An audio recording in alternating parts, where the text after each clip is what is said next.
Hello and welcome to Model Kit Stuff, and in today's first impressions video we're going back to the golden age of North Atlantic crossings with the Cunard Queen Mary by Revell.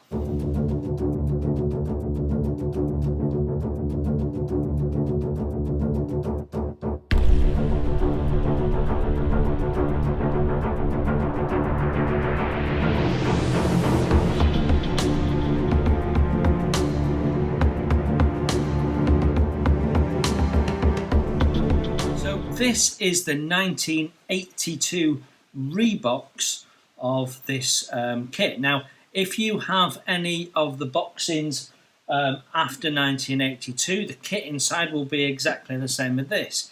If you've got a kit boxed before 1982, then it'll be the same as this, because they have not changed the kit since it was originally tooled in 1962. So we are looking at a very, very old kit. So let's manage our expectations before we look in the box. Now the box is a bit battered. That's how it came to me. I've bought it. I couldn't tell you how many owners it's had before now, but it's clearly not one careful lady owner. It's definitely people that have had it knocking around in stashes and what have you, and it's generally got a little bit crushed over time. So, what we've got on the front box, it tells us it's Revell. It's always been Revell. It's not tooling that Revell bought. They originally created this tooling. We have a picture of the built-up model on the front, which I've got to say isn't finished to a particularly high standard. It tells us it's Queen Mary and it's a plastic model kit. What it doesn't tell us is what the scale is, and the scale is 1:570. Yeah, it's back to those days when a scale was decided on because of the box sizes they had. So honestly, they did do it. It's not a myth. It actually happened.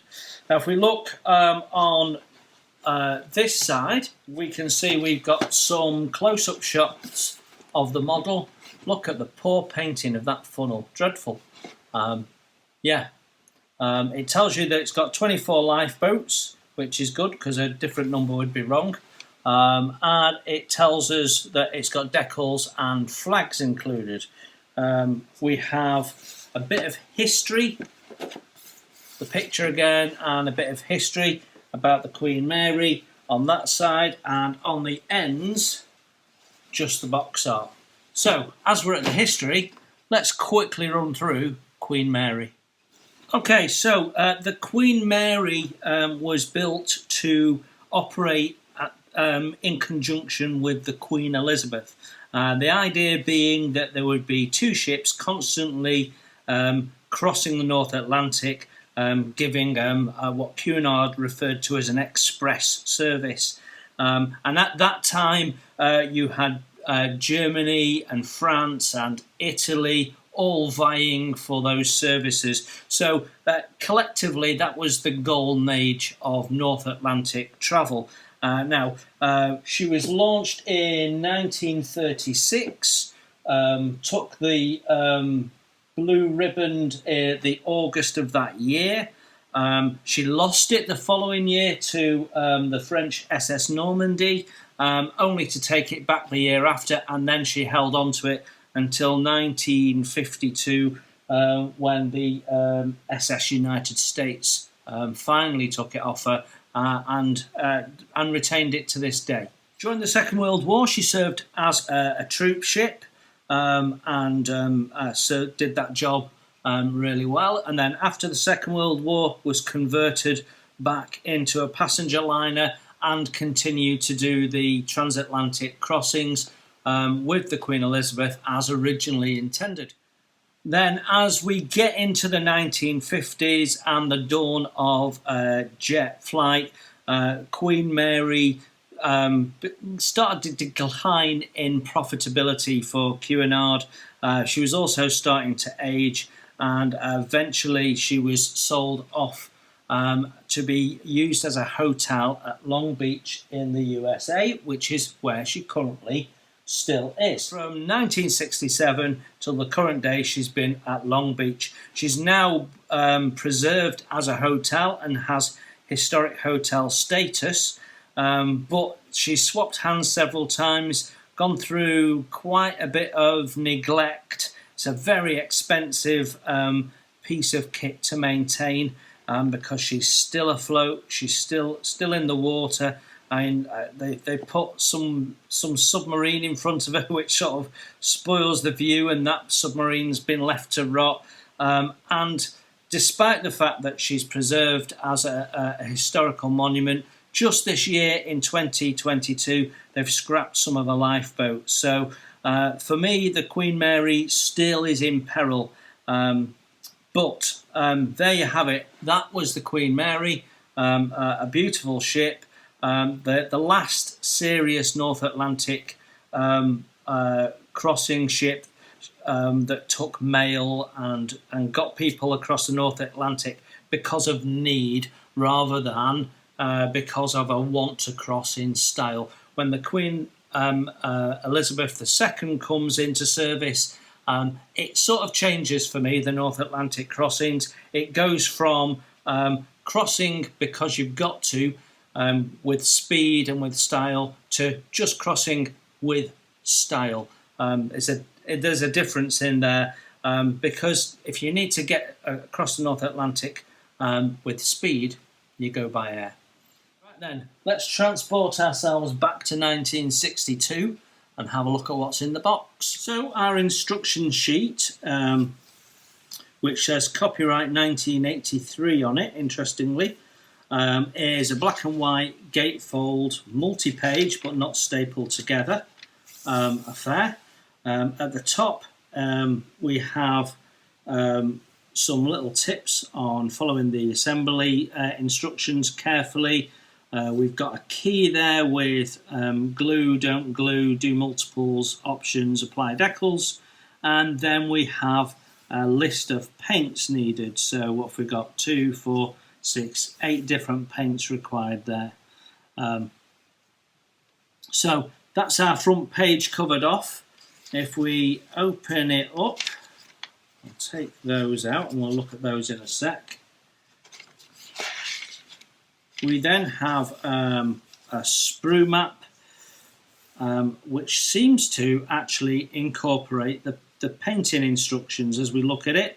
You can see there that it's saying A, so that'll be red, I'm guessing. Red, yeah, red 31, A, lower hull. And then it'll be C, black 7, and so it goes on. So we've actually got our paint instructions, even for some of the individual parts here on the sprues, on the sprue map, which I don't think I've ever seen that before, so that's quite interesting. Step 1, and we start with the 2 hull halves. We've got stabilisers, shaft lines, rudder, all going in at this stage. Again, it's calling out the paint instructions, so that's interesting. And there's some form of key at the bottom, so don't paint 1 to 2. So, sorry, don't glue, I should say. So the rudder, for example, we're not gluing. That's part 1. That side is part 2, so don't glue it in. Don't glue part 2 and 3. So that's 3, that's 2. Oh, sorry, do glue part 2 and 3. Sorry, just how I'm reading it. Then glue parts times 2. Right, okay, and then we have a little picture there with showing a peg and painting glue into the joint. So, yeah. Step 2, we're putting it on the familiar style stand that Revell and Airfix used, similar style stands. And then we're doing the shaft lines and stabilisers on the other side. So it is showing you both sides, so that's good. It's very clear step by step. Then we're doing the forecastle, which has this little unusual step down, which is quite interesting. We've got what looks like capstans that don't have a cap but do have the chain moulded on. So we're probably going to want to replace that with actual chain, I would imagine. And then we've got a part which I think is for resting the booms on, the crane arms. Not 100% sure.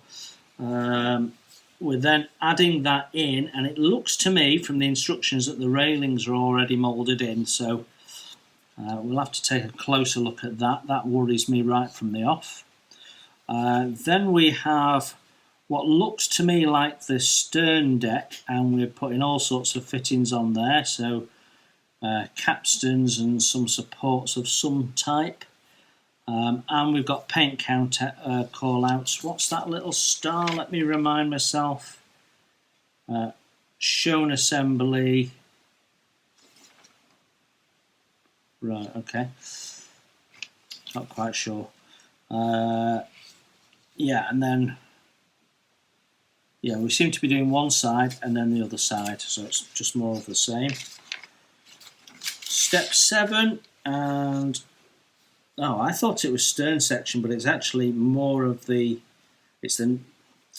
If you've got a forecastle, then you've got a well section, and then you've got a forward deck, and it's the forward deck that we're populating. My error.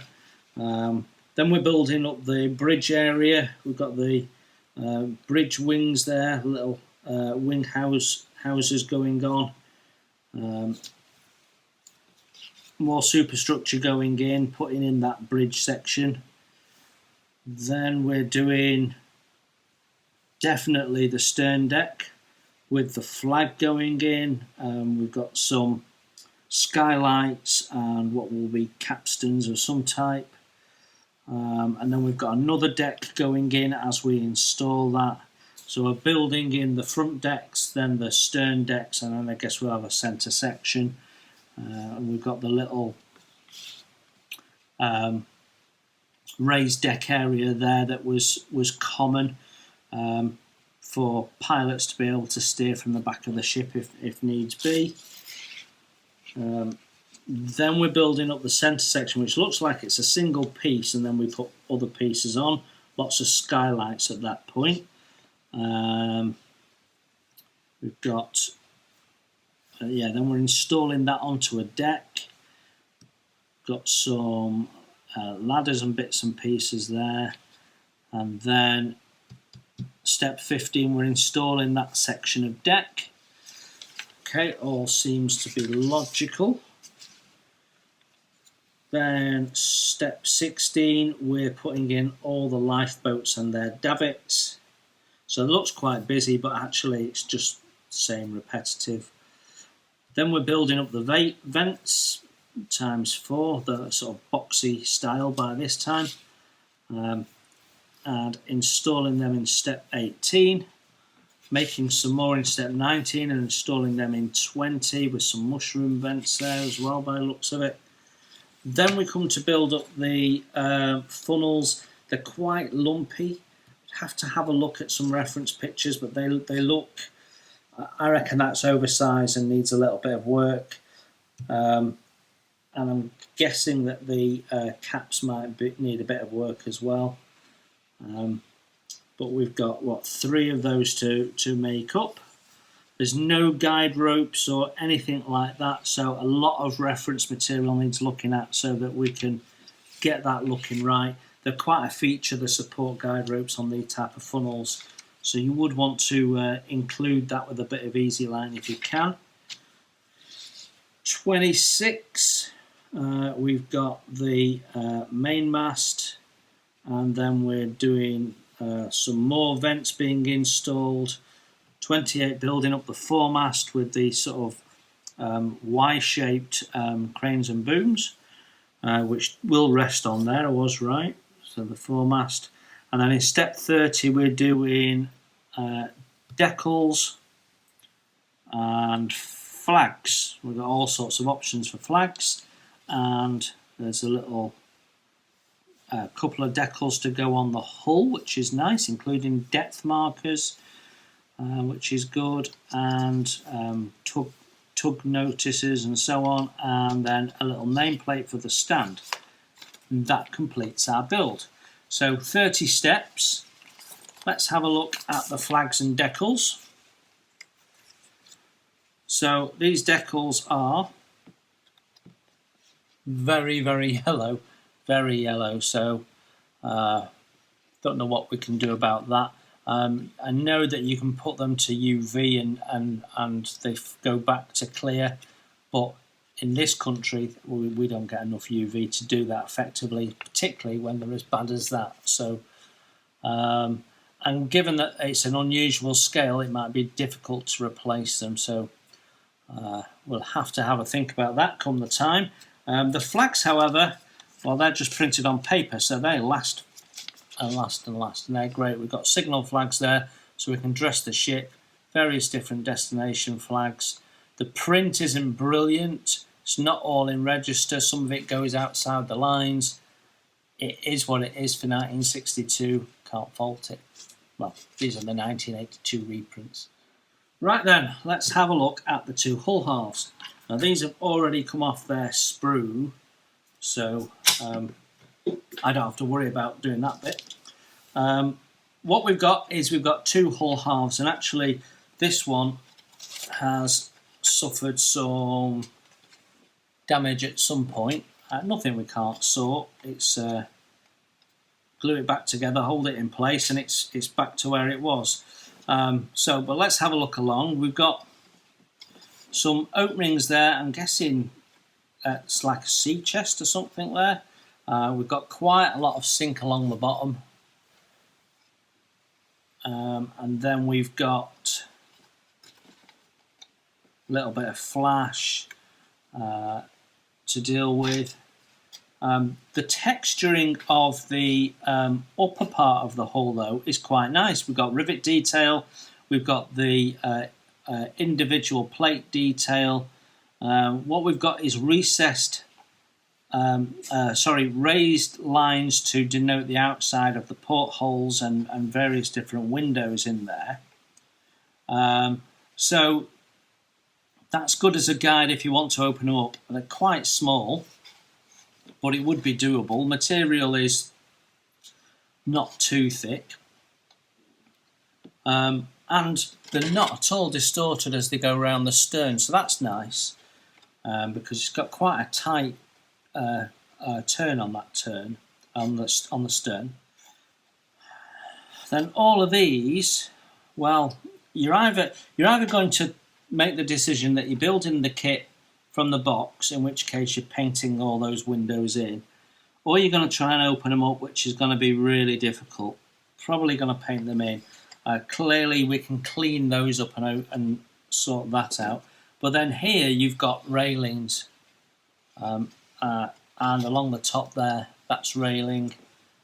And at this scale you could use 600. So Atlantic Models does a set of photo etch that might well cover this off, which is in 1/600 scale. So that's as near as damn it for 570. So I probably look at buying into that. Now I have about 3 sets of that, but I'm using all 3 of those on my 3 Mauritanias, so I will have to buy some more. So let's have a look at how well these go together. Quite often you find that where you've got little pins, it pushes it apart. Now interestingly, what we've got is a combination of location pins and half moon pegs, which are supposed to line the hull. And I can tell you that they don't really make any difference. Goes together okay. It seems a little small. It's my first observation, considering the size of the actual ship, but that probably because I'm used to building my 100 Queen Mary 2, that it just looks a bit small. If you put it into context and say it's 1/600 scale, actually it's quite big suddenly, isn't it? So actually the fit's not bad, and I don't think it will need a lot of filling. Just needs a little bit of repair.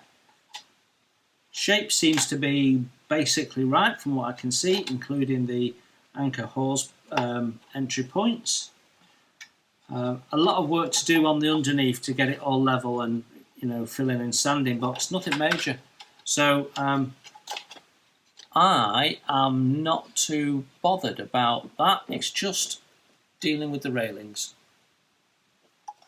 So the next parts out are, the main part is this centre section of deck, and we've got some raised deck lines which are massively over scale, but you wouldn't get anything in scale given the size of it.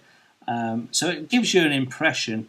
There's lots of detail in terms of little deck details and bits and pieces.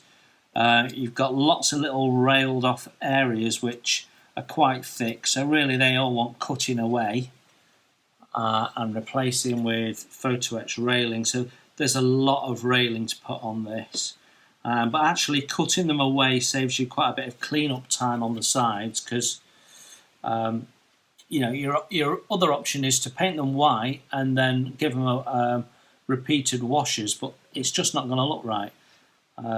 So your only real option is to take them away, I think.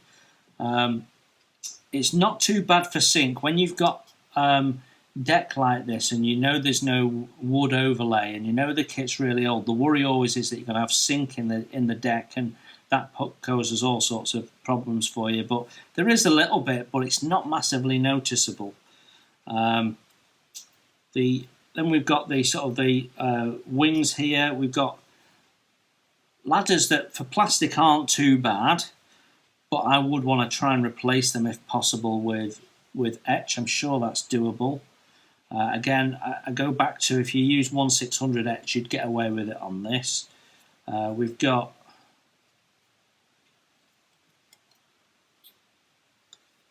looks like we've got a broken part there, so I'll have to see if we can find that in the bag. If we can find the part, that's fixable. If not, we'll have to make one out of white card. We've got half of it, so we can make the other half.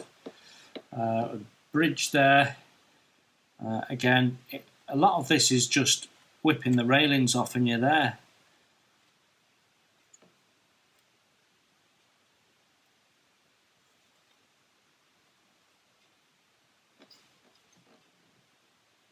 A lot of clean-up, as we'd expect. All these parts are in one bag and the bag has been opened, so there is always a risk we might have something missing and the person selling it didn't realise. What we can see here is a sprue that doesn't have many of its parts left on it, does it?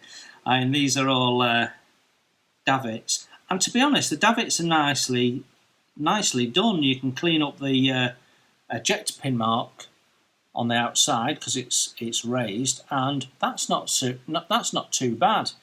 I'm guessing these were all davits on here as well, so we'll have a bag full of davits, no doubt. And then we've got a deck section again with more railings on that. You're just gonna whip that all off, I think, and start again. Otherwise, that's okay, isn't it? Okay, the next sprue out, we've got the big centre section of deck, and again, I'm pleased to say there's no sink in it.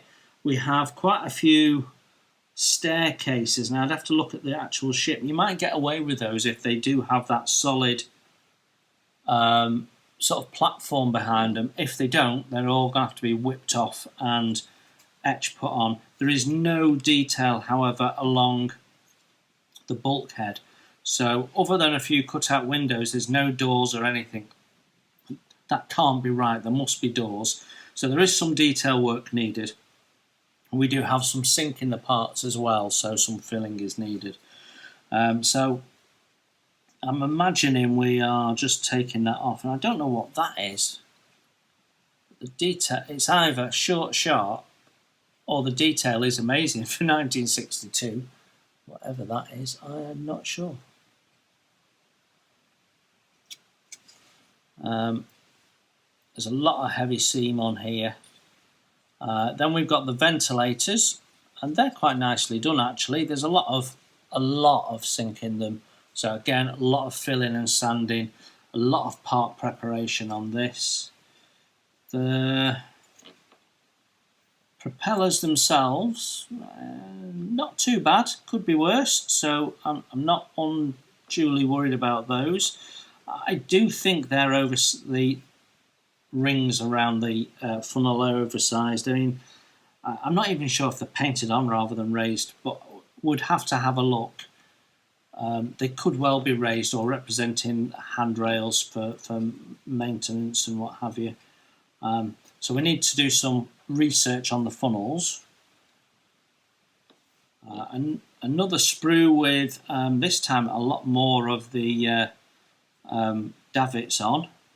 We've got the anchors for the outside of the bow and some of the deck details. What looks like a radar or something like that. It's not quite sure what that is, but it does look like a 50s style radar. I'm not sure what period the ship represents. There's a lot of I'm sure there's some refits and changes as we go on.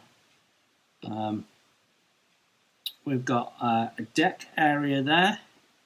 Again, the bulkheads have got nothing, so there's a lot of research needed. We need to do quite a bit of research to get this where it needs to be.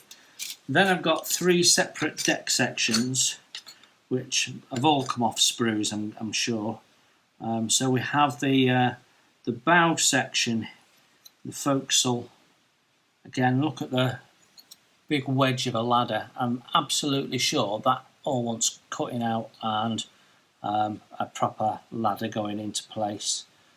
But as long as it fits in the hull, I'm not so worried.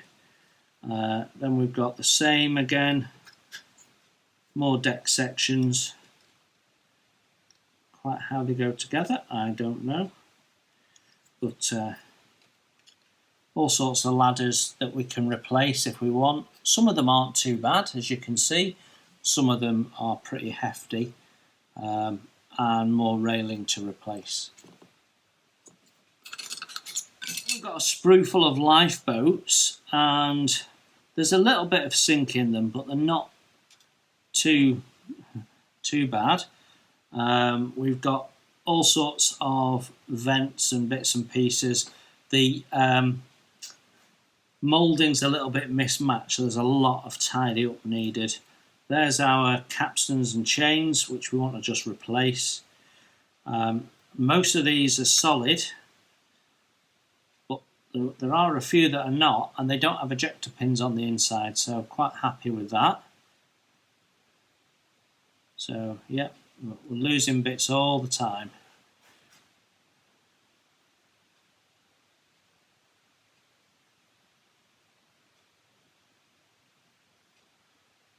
This is our last bit of sprue. There's certainly not our last parts. There's a whole bag full of parts.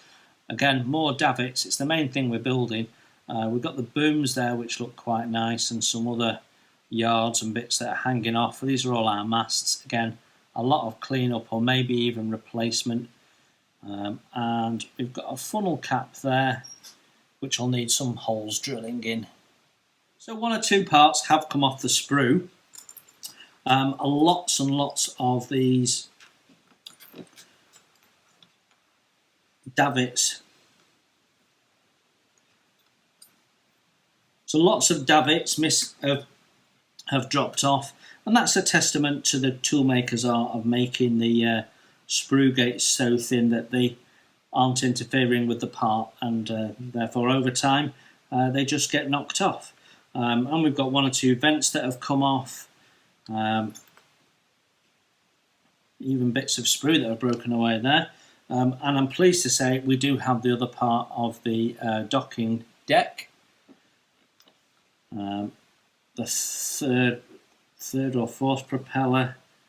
We've got a bit of winding machinery there, and the other bits of our funnels, some more decks, and some superstructure. It's difficult to know if we have all the parts or not, but my gut feel is we probably do have everything one way or another. So yeah, I think we've probably got everything. There isn't much in this kit that isn't going to need some significant work to clean up and get where it needs to be. But for a kit of its age, it's not too bad. And for a kit of its scale, there is the basics there. So we can do some scratch building to enhance it if we want. We can certainly get some photo etch to improve the overall look of it. And then if we look to rig it as well, that'll just add to it. So as long as we take it for what it is, this is never going to be a museum standard display piece, but it could be a bit of fun and we can make it look half decent. So let's get these all back in the bag before I lose them. So there you have it, Revell's 1:570 scale Queen Mary. What are my first impressions? Well, you know, I think, to be fair to the kit, it's showing its age. If we ignore the fact that I've got some broken parts, because if you pick one of these up, you may find that you don't have those broken parts. But you get the 1:570 Queen Mary, and it's going to be the same kit. And probably worth trying to get one as late as possible, even though that might mean you've got more flash to clean up, just so you've got decent decals and something to work with. And it's more likely that you'll have more on the sprues and less likely that you'll have missing parts. So they've re-released this right up into the 1990s and possibly beyond. So my recommendation would be to get a later one. The kit itself, if you want to make it look fairly accurate, you've got to do quite a bit of work. If you take it for what it is and it's just a fun build and a bit of a something on your display, then it's a nice looking ship, because the Queen Mary is a nice looking ship. So the kit's not that bad. It's typical for its age. It's basically a fair amount of cleanup, flash and seam scraping, and some filling, without testing the fit. That's all we'd say at this point. What I would say is, with a little bit of rigging on and some guide ropes on the funnels, it could look really quite nice. And the hull itself is quite well detailed. If you wanted to go the extra mile, take all the moulded on railings off and replace them with photo etch, that would raise the level of the kit a huge amount, for actually not much work, to be fair. So yeah, it's not a bad kit. It's not going to blow anyone's socks off. If you're just getting into modelling for the first time and maybe you've not built an ocean liner, this would probably be a fairly easy kit to put together, and certainly a good one to practice your clean-up skills on. So there you have it. If you're desperately in need for a 1:570 scale ship, this probably is the one to look at. You now know what you get in the box. Hope that was useful. Take care, everyone. Enjoy your modelling, and I will see you very soon.